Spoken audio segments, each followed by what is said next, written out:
Kabak tatlısı hazır oldu. Bunu iyi hazırlamak için erik marmelatasını alıyorum.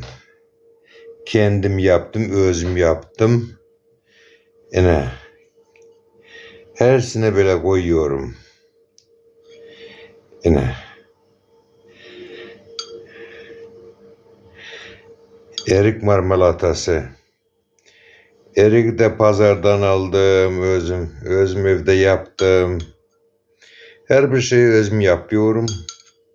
Dükkandan almıyorum. Dükkandan alıyorum tuz, yağ, şeker. Et alıyorum.